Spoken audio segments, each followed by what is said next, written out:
everyone, and welcome to Talking Horses. Jonathan Kinchin and Andy Serling. I feel like this could be your first appearance since I had COVID. Maybe. Seems like it, Yeah, right? yeah, it's been a while. Yeah. And then when they called me in when everyone else is gone. Really? Yeah, I think so. Well, you're not exactly around a lot, so let's, By the way, I don't recall a whole host of you saying, hey, when can I come on Talking Horses? It's always an honor. It's always an honor. Anyhow, big day yesterday, obviously. You want to give us some of your thoughts on the Preakness before we get into today's card? Yeah, I'm not going to be cutting in line to bet either one of those horses in the Belmont. Seize the Grey took advantage of a soft pace. I thought Mystic Dan had every opportunity to run by him, and he didn't. Yeah, I don't disagree. It is interesting, all these people that are saying that they can't believe that Frankie Dettori didn't send Imagination. Seize the Grey was always going to be in front.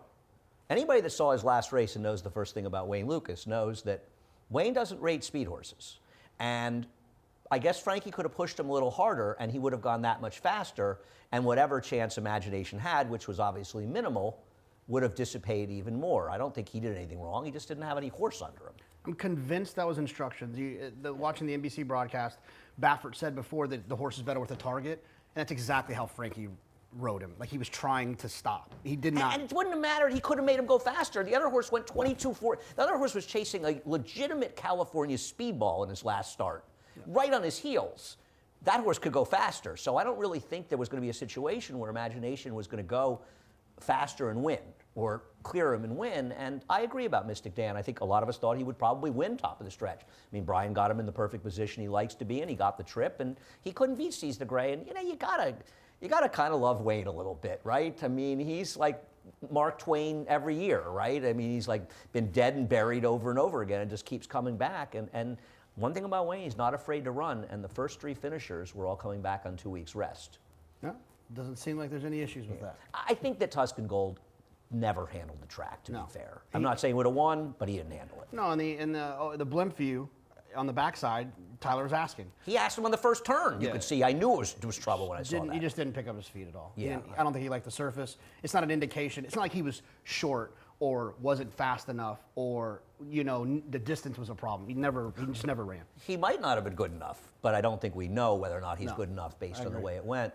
And the winner got 100 Beyer. It came up a respectable race. I mean, let's be honest. So far, none of these three. I mean, there's only one 3-year-old that's capable of running a fast figure, Fierceness, and he's only capable of running it when everything goes his own way. When somebody puts a little pebble in his path, he reminds me, he's a worse version of Honor and Serve. Because at least Honor and Serve would run second. It seems like Fierceness is like all or nothing. He is the most talented horse in this crop, but in some ways the most disappointing. I'll be very curious to see how Todd, Johnny, and the team figure him out. If there's something that they've got to, I don't know. It's just Belmont couldn't figure out Honor and Serve. Some horses are just, yeah, of course. I mean, I'm sure it's incredibly frustrating because you know at your heart what he's capable of doing, but I don't know what you can do to Fierceness to confuse him into running a good race. He just doesn't do it when things don't work out for him. But we'll see. I mean, I expect him to be in the Belmont and looking forward to the Belmont 3 weeks. Second, third choice? What do you think? It's hard to know. I mean, do we know if Mystic Dan's going to run? Is Kenny going to run the filly in there? He had originally said that. Somebody told me that thought he wasn't quite sure now if he was going to run her. I guess it depends how they're going. I mean, is Sierra Leone likely to be the favorite? I think so. Yeah. I'm sorry that Forever Young had to go back. I understand the quarantine situation because he also ran well, and I think if somehow we had gotten all three of them to meet up again in the Belmont, that would have been pretty exciting. Absolutely. Anyway, a lot else to talk about. We'll talk about today's card after you head over to Naira Bets. Use the promo code MATCH200. We'll match you $200 of your initial deposit. Head on over, play through Naira Bets, keep the money in the game. Check out track stats while you're over at Naira Bets as well. Bet smarter and win bigger. Bet smarter. Is that proper grammar? I know you're the grammarian of the show. I'll have to clear it with Brian. I got to put that in ChatGPT to find out. I'm not sure. Really? I'm not smart enough to use ChatGPT or whatever, GPT, whatever it is. Anyway, what else do we have? We have Pick 6 Gary over $103,065. One horse covered in the last race, the favorite, who I'm not sure why he was a little more aggressively ridden in the last, but I didn't bet the race. I wasn't alive. If I was the one guy alive, I'd be wondering that. That'll start in race number 4 of our 9-race card. We've also got a middle pick 4. That's in race number 3, 2, 3, and 6 on the pick 4s today. We have a cross-country pick 5 with Monmouth, 3 at Monmouth, 2 here. All of those will be on America's Day at the Races, starting at 12:30. 20% exacta bonus. I've already opted in for this. Opt in for this over at Naira Bets as well. Ooh, we figured out the other one was McCulloch. I couldn't figure this one out. I can't even tell what rider that is. That Kendrick? Kendrick, yeah. Is that Everybody's better at this game than I am. I want to say it's like a Cigar Mile type of horse. You think it's not going all the way back though to when Kendrick won it, right? With, No, those are Calumet silks, weren't they? yeah. And finally, last, and depending on how you look at it, 12:30 to 5:30 today on FS2. All the action, Jonathan and I will be on early, starting right after this. So we're married for about 3.5 hours here. Yeah. It's going to be pretty exciting for everybody. Anyway, today's first race. I'm not trying to beat Arturius in the first race, and you are either. I just feel like he's finally found a field he's supposed to be able to win. He better win today, because at the end of the day, this horse that looked like he was incredibly promising when he had that big win in the Curlin, and he's frankly been a massive disappointment. Yeah, I mean, look, he gets back with Irad, who he'd had his 2 wins with. I guess the only horse that could really beat him is Chad's other horse. It has a tactical advantage as well, aggregation. Yeah, I mean, we'll show aggregation when he lost by a neck, and Power Seeker finished second in that race, or he dead heated with him for second. I'm going to tell you something. I'm not a fan of aggregation. This was a big speed track on the 30th. He got involved with Synthesis. He's supposed to be able to beat Synthesis. And while I do think it helped Power Seeker coming up the inside, I think it was more of a speed track than an inside track. And Power Seeker was one of the few horses that made a significant close throughout the entire day, and he dead heated with him. I just feel like aggregation is another one of those horses that seemed okay, and he never really took a step forward. Well, I will say this about that last race. He did have a little bit of pressure, and I don't think he's going to have that pressure today. He could get a little bit loose. Look, you don't think Power Seeker is going to sit outside of him, though, after his last race? The pace figures don't suggest that if aggregation is rode with some aggression, which I would think that with these 2 horses, Chad's going to try to walk the dog on the front end with aggregation and get out there to the front end. I think if aggregation wants the lead, he'll get the lead. I don't think Power Seeker can really be as close if aggregation's intent is to make the front. Yeah, my play in here, honestly, would be to beat aggregation. I would use the 1 as an A and the 5 as a B or something.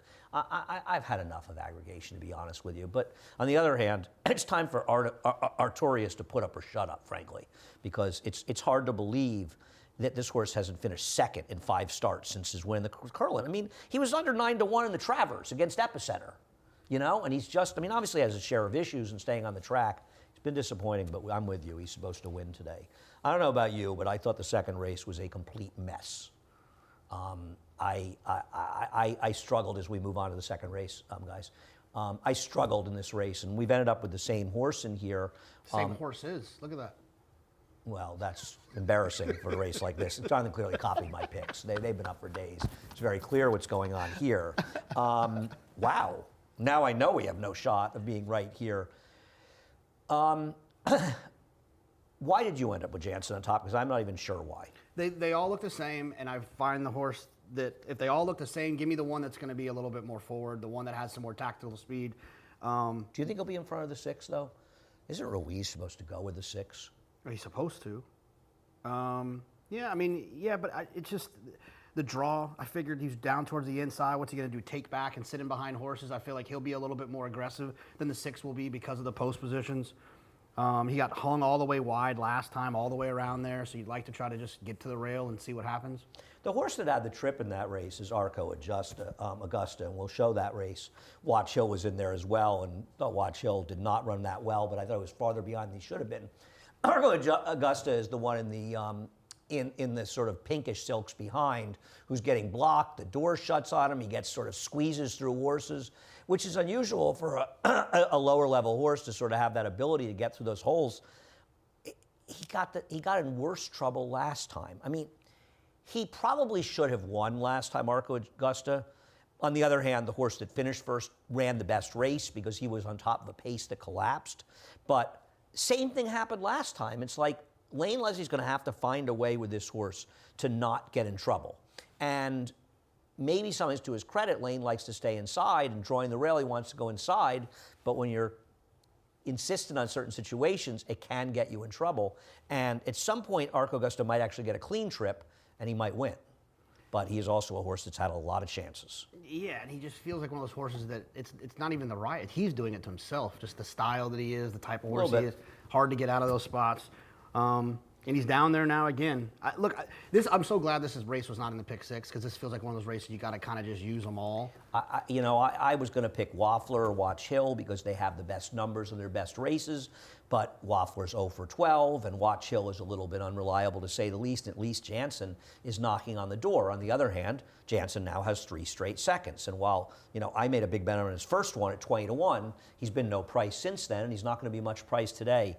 I wish I could have found somebody else in here. I simply could not. Yeah, I mean, I kind of wanted Watch Hill, but that last race was so bad. I would argue that maybe Manny got a little lost early in the race. How did he end up as far back as he did? But having said that, he didn't run nearly as well as Jansen did. And Arco Augusta, frankly, ran better than he did. I don't know. This race had me going in circles, and we somehow managed to come on the same horses. Well, we're going to pick the same horse, I imagine, in the third race, because Startup Mentality in the third race is an overwhelmingly likely horse to win. You all right, Eddie? Sleeping a little in there? Jonathan, against Startup Mentality. I'm looking forward to hearing this. We'll take a look at the last race. What do you have against this horse? Because you're clearly taking a stand against her. It's not necessarily against her. It's just that look, she's definitely a likely horse to win in here. I just felt like the 6 was interesting from a pace standpoint. I thought the 1, Startup Mentality, got some pace to close into last time. And I don't think that pace is going to be as present here. I feel like the 6 could get loose on the front end. Really? You think that the horse is going to be in front of Master of the Tunes and Vino Rouge? I do, yeah. Master of the Tunes, I know there's a couple of races where they did make the front, but I didn't think those paces were particularly quick. And I think that, and look, Chad's not a big team tactics guy because he's got so many different owners. I don't think he necessarily does that. But Lady Beth, drawn out there, I don't think they want to get lost and 3 wide around there. Just pop away from there, find your position forward, shut off, and then try to kick for home when they turn for home. My problem with her is that I think she has a stamina issue. I thought her race in the Winter Memories was really poor, despite the fact that she finished 5th, beaten only 2 lengths by Sacred Wish, who obviously ran very well here the other day. But the reality was that was a course and a time and a race where everybody that was inside dominated that race. She was basically loafing along on the front end. And when they came, I thought around the turn, she's a cinch. And it's like they came in the stretch and she had nothing. And I just worry a little bit that it's one of those races that, because it's a turf race, it kind of looks like, look, she only got beaten 2 lengths in the stake. She lost to 2 horses in Sacred Wish and Silver Skillet, who were pretty good. And she's close to being good. And I'm not sure. I have my reservations about her. I hear what you're saying about her being forward, and I've got her second, so obviously I don't disagree with you fundamentally. I'm not sure. And, Startup Mentality is a bit of a problem as well, because I thought when she ran second in the Pebbles, she was wide. The rail was the place to be. The winner came up the rail. That was a strong field. Sacred Wish finished second. I thought, this horse could win the New York next year. Like, she's that kind of horse for Chad Brown. And then, okay, she was forced to be close with an outside post and a wide trip. So I gave her a little bit of a pass 2 back, but it was concerning. And then last time, yeah, she should have won. The rider got a little overly cute. He got her a little blind switched in the stretch. But so what? As you said, she got a fast pace to close into. She got an 83 buyer. She's not a horse that's progressing. Today is the day she needs to put up or shut up as well, much like Artorias, because she better run well here unless you're right about the 6 and she gets loose and she somehow just sort of has everything her own way. I'm skeptical because I think between the 2 and the 3, one of those 2 horses has to go. One horse that's missing from your top 4 that I liked a little bit, I was curious, No Show Sammy Joe. This was just I thought she ran pretty darn good. In June. She's my third choice. I'm supposed to be 1652. That was my mistake. You can see yes, okay, it's 1652. But that's on me. I sent it in incorrectly. We'll show actually the replay of her last race, and I agree with you. I think she's dangerous. Go ahead. Yeah, look, it's one of those situations, especially this time of year, when you get these horses that have 2-year-old numbers and they're turning 3, or even 3-year-old numbers turning 4. I think sometimes they might look a little light on numbers, but you got to expect them to take another step forward with age. And she was one I just thought was interesting because I thought she ran extremely well here for Graham Ocean. Flavian shows up. I feel like that was likely a choice. You know, that if Chad wants Flavien, he's going to get Flavien, and the fact that Flavien stuck. Or came to this one, I thought was at least interesting. I know it's a tricky game to try to play. Yeah, I mean, you never know exactly why it happened. But no, I agree. I mean, Graham Motion has funny numbers. He's 18%, 250 days plus of turf routes off layoffs. You know, the ROI is 224, but there's a $57 horse in there. So basically, it's $1.34 if you take that horse out of there. So the ROI is not that good, but he can win with horses off layoffs, and I don't disagree with you. I think this horse is dangerous. And so I think it's an interesting race because horses like Startup Mentality and Lady Beth, I mean, they've been stake-faced in their careers, and unlike a lot of Chad Brown horses, they've disappointed. One of them, at the very least, needs to sort of assert themselves today to show that they have a chance to step forward and start running competitively in stakes. And a horse like No Show Shammy Joe also has a chance to do that as well. Race number 4, which kicks off the pick 6, and I think a lot of people's pick 6s, 103. Eddie, good job, Eddie. $103,000 carryover, and we'll go into a replay of Mystic Curlin. I think this is 3 back, finishing second to Olympic Dreams, going 1 mile and 3/16. By the way, yes, I watched this race on a boat in the ocean in Jamaica because that's how big a loser I am. He runs this race; he's a complete cinch in here. Yeah, I mean, he's pretty good compared to the rest of these. And in the last race where he was third against Bindug, that race came back productive. I know we look at this similarly. I don't care as much as the old school key race on how many horses win out of spots. It's great. Whether they improve or not. I like if they run faster. And all 3 horses that won ran faster numbers than they ran in this race. So I know it's a real number. I know it was a real performance. And Reddington Moondog, he could win the Suburban. No, look, I think this horse is legit. I mean, the race fell apart. The last No, race. I don't disagree, but he still ran okay in He there. sure did. Listen, he is supposed to win this race. It doesn't mean he's going to, but you're supposed to have some speed with Reddington. Paddington could be going. He's not slow. He can put himself in position. I guess the one concern with Mystical Curlin is he's not a winning type. He's got just the 2 wins and 20 starts in 6 seconds. That's the one thing that concerns me a little bit with him. He's got a little phony in him. Absolutely. I think, I like the move back to junior. I like everything about him. I think on paper, I don't think you can make a strong case against this horse on paper. No, not at all. But there, I think if you're playing the pick 6, there's a lot of people who are going to lean on this horse because these other races there's not a lot of like single fields. He loses, and that will blow up a huge percentage of the smaller tickets. Mm-hmm. I agree.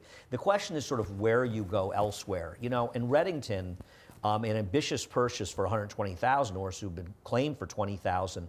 Obviously, he had no shot in the Bendug race. I'm not going to crucify him for that race. And he's supposed to be in front, but don't you think that Jose Lezcano is going to get back and hopefully try to get Paddington back to being aggressive? Because when Paddington was good, he was forward.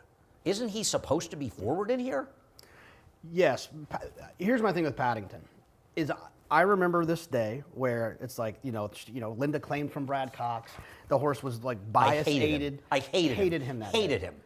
I mean, like, I think I played some I would sort have of... booked anything on him at that price, and literally. then he runs off the screen, but then he showed up and was the Paddington I thought he Then I always picked was him going to and be. he lost a 2-5 in a 3-horse field. Right? I think that Brad Cox ran this horse for a tag because he possibly saw long-term issues that he might have, and I feel like those long-term issues have now. But he's back. He's back. I'm not a fan of this horse either, but I think he could play a role in the race because he could be aggressive against Reddington. Because I don't think there's a reasonable argument that Reddington's going to beat Mystical Curlin unless he's able to absolutely dictate. And also with Romero Mirage, who's aggressive with the rail with Seeking Unity, I'm not saying he can keep up with Reddington if that one wants to really go, but I have to think Romero's going to show enough early speed to at least make Reddington have to run into the first turn. Yeah, I want to draw a line through Reddington's last race, like you kind of mentioned. But the problem is once you do that, you end up with 2 Rob Atras performances. That's the other thing.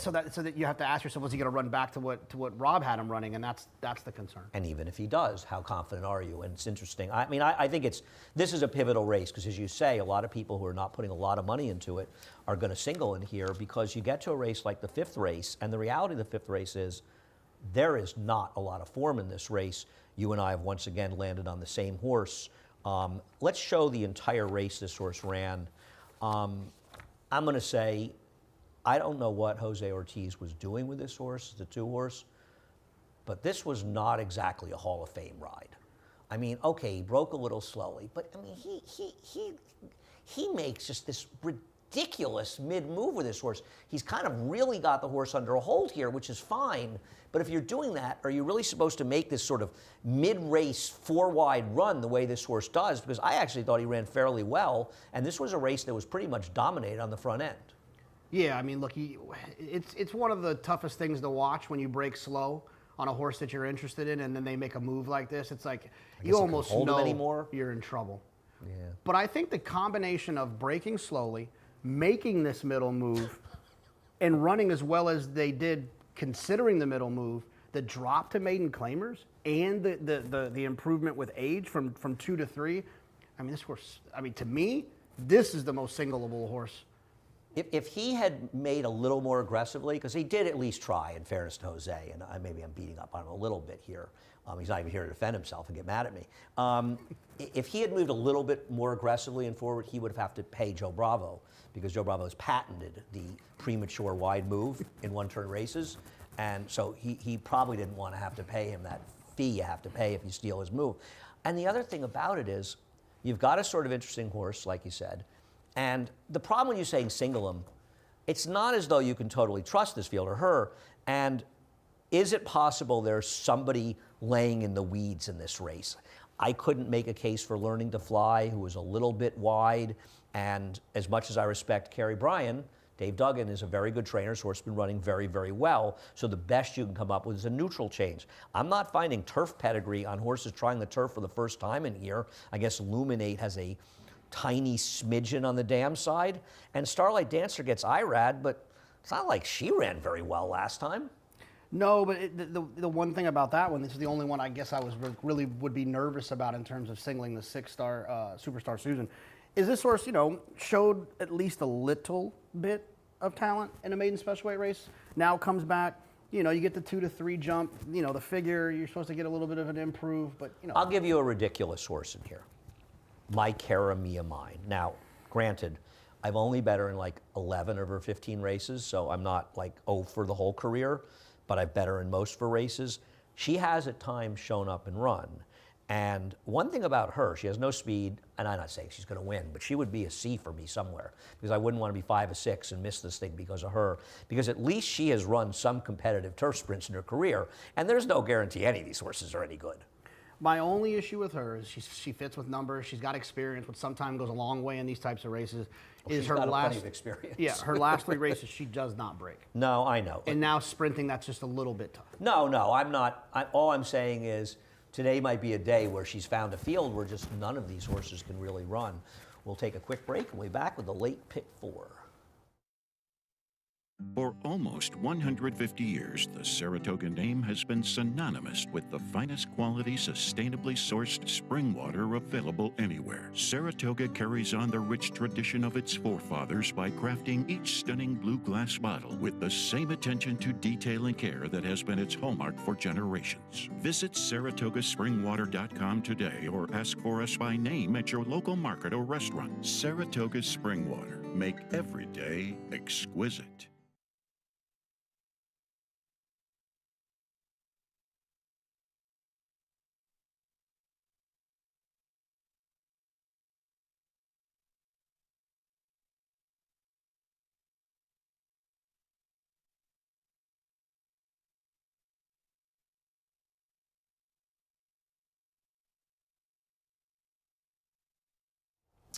Welcome back to Talking Horses. Jonathan Kinchin and Andy Serling. And hey, look, we're not going to agree in a race for once. Well, that's a welcome change in here. And I did not think this was an easy race. Talk about your pick rider special. Oh, I have plenty to say about. Yeah, this is a horse that I thought, if you look at the last 3 6.5 furlong races, if you look at the pace figures, it just suggests the horse was slowing late, and I think that half furlong cutback could help a little bit. You're switching barns. Look, I'm not cutting in line to bet horses off of Steve Asmussen, but Rob Atras does a good job in this situation in terms of claiming horses. Feels like almost he took a little bit of a page from Linda's book on taking horses from Kentucky who are running for big purses that people are chasing. He didn't claim this horse. That's the weird thing about this horse. They didn't? This horse was not claimed by JKX and was not claimed by Rob Atras. This horse was claimed by Marty Shaw and I think Arnaud Delacour. if I'm reading, or Dela Cruz. And then there was a private purchase after? There had to be. There had to be some sort of change because no, this horse was, that's the problem. I'm not against this horse. I think this horse could win, but that's what really threw me. This wasn't a JXK claim, and it wasn't or JKX, and it wasn't a Rob claim. Now, Rob's numbers off 4 to 8 month layoffs, he's 4 for 33, 87 cents ROI. You know, sort of like, when did he get this horse? What was really the deal? But I'll say one thing, it's not like JKX horses don't win, because this operation does win. It's very interesting. Yeah, I just saw the claim. I assumed it was Rob. It's not. You're looking it up now? Yeah, no, I looked. I didn't. I had time form up. They don't say. Yeah, it's not. Time form it was not, and I was wondering if it was a similar situation. Now, whether or not that really matters, I don't know, Jonathan. I don't know that it really matters, because somewhere along the line they decided to pick this horse. What I would like to know is, did they buy the horse for $50,000 or facsimile of that, or did they get him for $20,000? Yeah. Yeah, I mean, look, even take that aside. From a figure standpoint, he fits. Oh yeah, no, I'm not. Yeah. I don't know that it means anything anyway. I'm not. I don't. No, I think it probably. A point of fact. I think it might. I think you can't use Rob's off the claim numbers if Rob didn't claim it. Well, that's why I used a trainer. First I used the off the claim, and then I said the same thing. I can't use off the claim because he didn't claim the horse. And I don't know, but they're dangerous connections, and I'm worried. I'm going to try to wire the field with this horse play. I was thinking about like Linda Rice winning the first race yesterday. That was a cue, Eddie. Eddie usually goes to sleep during the break, so we'll give you the alarm. Somebody give Eddie a nudge, make sure he's. What's that? I want to show the replay of play for race number 6. It's okay. I made fun of you, so it was good for me. I just feel like don't you feel like this horse is going to be loose here? Yeah, I mean, absolutely. I think a little bit that kind of got me off, and I know these are sometimes tricky, but the voided claim, I know. They always it always just makes me a little what happened here, and especially because the time form will usually say if it's administrative reason, it says vet, so that's a little concerning. Yeah, I mean, look, I wanted to pick this horse. I just felt like last time was the time. It was the pace wasn't overly quick. I mean, I was getting hounded all the way around there. I just felt like this horse was probably going to be overbet. I'm using in the pick 6. I just didn't want to pick on top. I feel like ultimately in a race where I didn't have a very strong opinion, I could use Looking Super in this race for Jimmy Riccio, second time off a layoff, ran in a tougher field last time. I don't think Can't Beat the Rock is impossible in here. I think, we saw similar horses. I just decided to go with the speed at the end of the day, and a Linda horse that's going to be, I think, loose in the lead. And I'm not sure this horse couldn't have some upside. I hear in the voided claim, the problem with the voided claims, Jonathan, and I think it's extremely frustrating to not know exactly what the story is. I've seen too many of them win. And I feel like I end up just distracting myself worrying about it. Because I worry about it too, but I don't know. I'm just not sure it matters. I think that I treat it like I treat a handful of different types of information that we can gather. I don't let it talk me off a horse I like, but I let it help me get off a horse I don't want to play. That's fair. That's fair. It's fair. I guess the other thing to say is the horse is back a month later. So if the horse is back a month later and past the vet, I imagine the horse is doing just fine. Race number 7, race number 7 was completely and totally just demolished by scratches. And we do like the same horse here, and I'm going to show the race 2 back for Secret Rules, the whole race, where with a less successful rider than Jose Lescano, this horse for Robbie Falcone didn't really get the best of trips in here. The number 2, you're going to see sort of ease back, take out of the race, in a race that was completely dominated up front, sort of allowed the race to dictate to him. And I think it's interesting that Robbie shipped this horse to Keeneland, and Linda followed him there to claim him. Yeah, no, I agree. I noticed that. And I think what's interesting about this, too, is like it's a... Steady's out. I mean, what a trip this horse had. The pace was not particularly fast in here. No. And I think what happens when you have a closer, and we talk about closing in slow paces all the time, these speed figures and most speed figures that we use, it's a final number situation. They can only come home so fast if they go slow. And so the figure can sometimes look a little bit light for what the performance actually was. Look, I loved the 4 before he scratched. This was going to be my second choice. Really? Yeah, I loved that horse before he scratched. But I'm sorry that horse scratched because he has a crazy trajectory. I don't know if you looked it up, but after he was at Santa Anita, now we've moved on to I've Got No Money and very next time he runs, he worked twice at Santa Anita. Then he had a couple of months off, and he went to Lone Star, and he worked twice. Then he was off until January, and he worked at Oaklawn like a whole bunch of times from January on. He worked at the end of January at Oaklawn, and then he was off, I think, until 3/27. And then he worked, then he was off, he had 9 works at Oaklawn, starting at the end of January. I'm assuming he was in Diodoro's barn, and I'm assuming when Diodoro got shown the door, he went to Maker. I don't know what to make of this horse.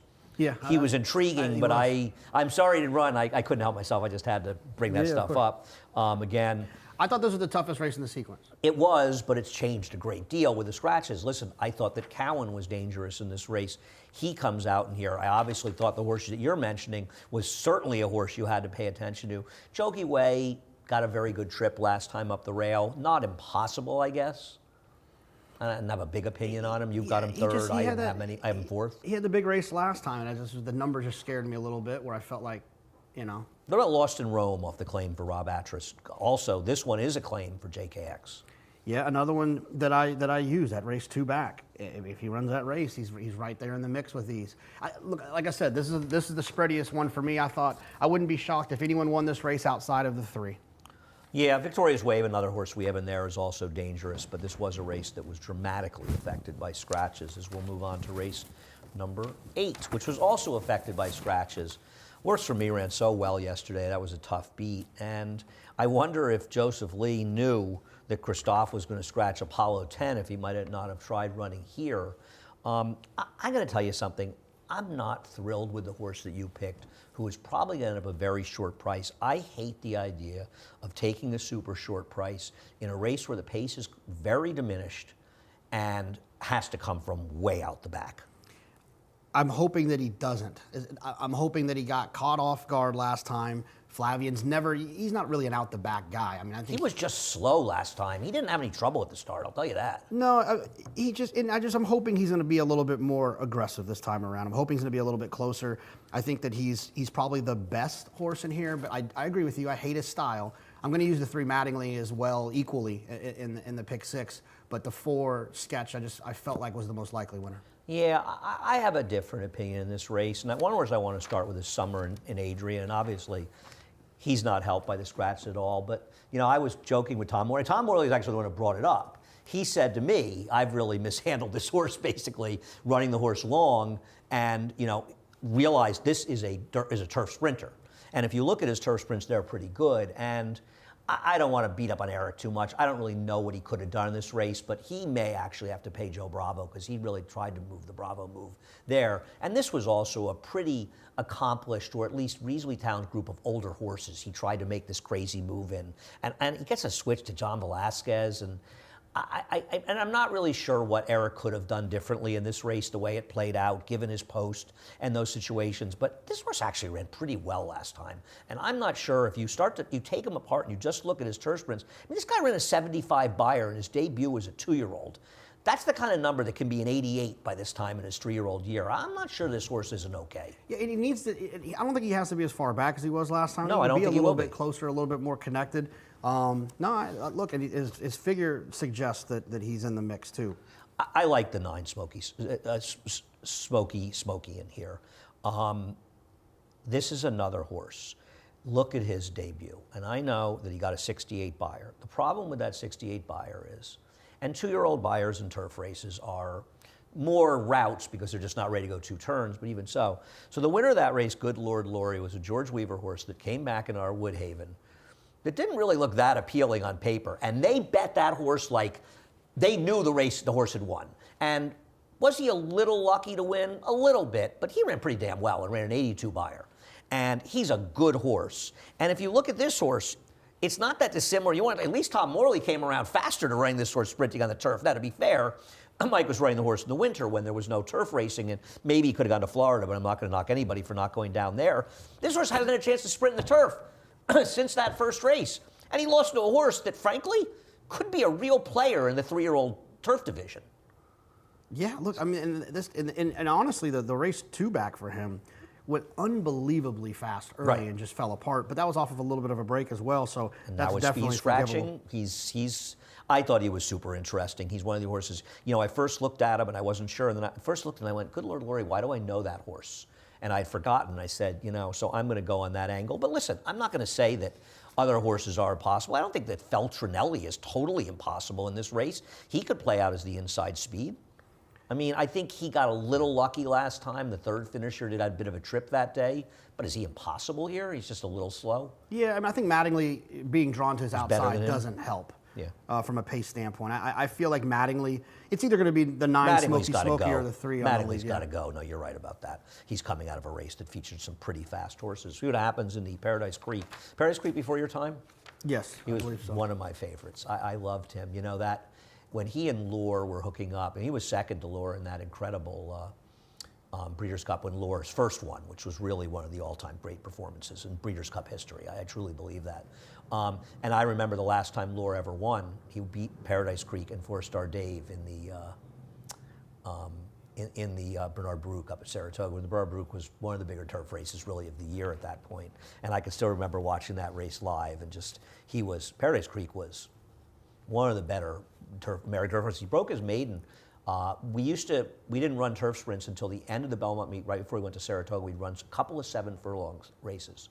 I had a long ongoing argument about turf sprints with Mike Lakow, who was then the racing secretary, and Paradise Creek won by 11 lengths in a 7-furlong turf race as a 2-year-old. I mean, he was one of the ones, a really, really, really good horse.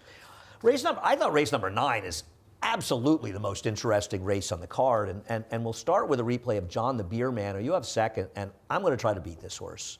And I saw that our friend Nick Tamero likes this horse.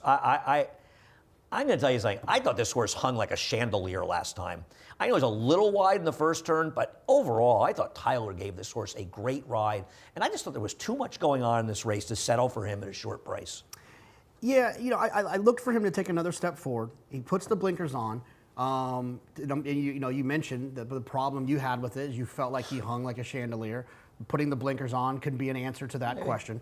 The other thing I like is that the horse fifth place that was fifth place in that race, Cloudy Holiday, was second yesterday at Churchill in a $120,000 maiden race. So I feel like what was it worth if he wasn't a Kentucky bred? Like $12,000 or something? Something like that. Yeah. They give him like a vanilla shake or something if you win if you're not a Kentucky bred. It's Yeah, worth like $8 million if you're a Kentucky bred. It's like Kentucky Downs. I just thought that he was. I'm not arguing that he might not be the horse to try to beat, but I definitely think he is the horse to beat. I would never ever not have him reasonably high up in a pick 6 play with a carryover, but playing the race individually, I'm going to get a little goofy here. And I will readily admit that my picks in here are not, I mean, I have your horse second, obviously, but I'm getting a little goofy with my top pick, but we'll get to that. As far as Coast Along, the horse ran very well behind a very good Chad Brown first-time starter. They got a very nice trip to beat him. I worry a little bit that Quando could be aggressive in here, and he has enough turf pedigree to say he could handle it.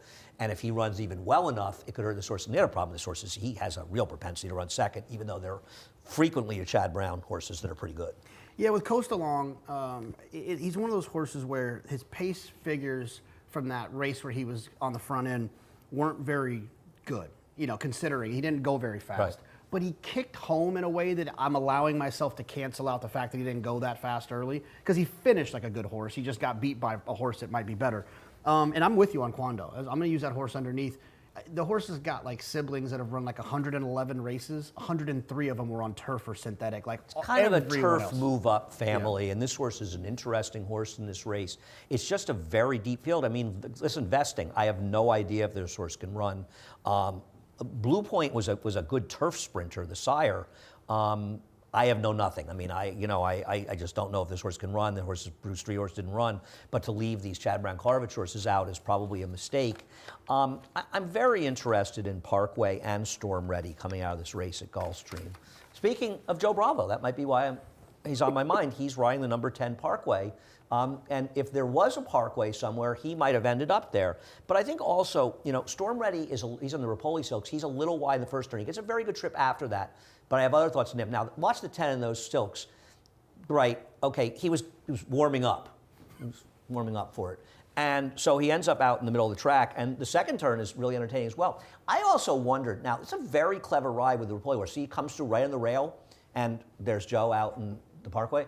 I almost felt like the rider's really riding here, but the late stages, he just kind of let this horse roll a little to the finish. And while he does, I mean, right there, right? What is he doing on him, right? He's like Patting him on the neck or something. Good boy. And meanwhile, Parkway somehow manages, after all of that nonsense, to finish in the middle. And, you know, Parkway was coming off a long layoff, trying the turf for the first time. Now, my concern is it was Gulfstream in April. And I know you know it's no longer the championship meet. They're no longer champions. And while I don't think it was a bad field, it could have been a little bit of a subpar field. I can't resist that trip, and I cannot resist the rider change to John Velasquez on this horse. Yeah, the only negative. I mean, picked him first. Yeah. The only negative I have is that if you look through all of his races, he always breaks a little slow, and he's in a big full field drawn towards the outside. He could end up getting that trip again. He can't get that trip again. Well, yeah, He'd have to pay Joe. Yeah. No, you're not wrong. He could get it again. He's a little bit of a. But he's gonna be a big price. He's going to be a big price, and my decision flew around him. And I'm going to tell you something with Storm Ready.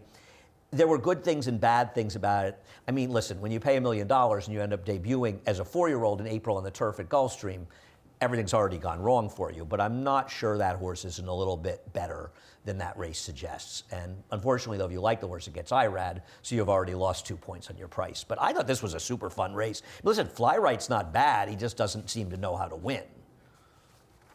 Yeah, I had too many chances written down. I agree. All right, a lot of fun. We'll be extending this up on the third floor set. We'll move our tack up there. You need to head over to Naira Bets. If you're not a member of Naira Bets, no better time than now. Use the promo code MATCH200, and we will match the $200 of your initial deposit. We have track stats. You love track stats. Matthew DeSantis, he is a hardworking man. That guy has produced more content for Naira Bets in his not even a year here with us at Naira. An impressive job, no doubt about it, and a good guy as well. We have the Pick 6 carryover, $103,065. Race number 4 for the Pick 6 carryover, McCulloch. We've worked hard on it. It's just McCulloch. She feels like she's lost a little bit of a step, huh? I'm not sure where she's going to go next. We also have the middle Pick 4, 2, 3, and 6 in the Pick 4s. We have the cross-country Pick 5, 3 at Monmouth, 2 at Belmont. All those races, of course, will be on America's Day at the Races. Culminates with the Paradise Creek. 20% exacta bonus. You want to opt in for that at Naira Bets. I've already opted in. And last but not least, 12:30 to 5:30, FS2. All of the action on FS2. LaDuca down at Monmouth. We don't want to interrupt your texting.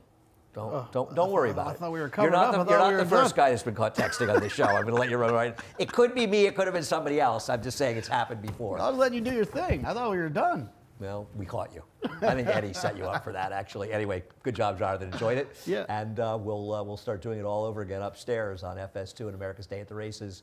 A man who's going to be doing it over and over and over again as well is Chris Griffin. We'll go to him for a reprise. The Scratch and Changes in just about 10 minutes. For almost 150 years, the Saratoga name has been synonymous with the finest quality, sustainably sourced spring water available anywhere. Saratoga carries on the rich tradition of its forefathers by crafting each stunning blue glass bottle with the same attention to detail and care that has been its hallmark for generations. Visit SaratogaSpringwater.com today or ask for us by name at your local market or restaurant. Saratoga Spring Water. Make every day exquisite.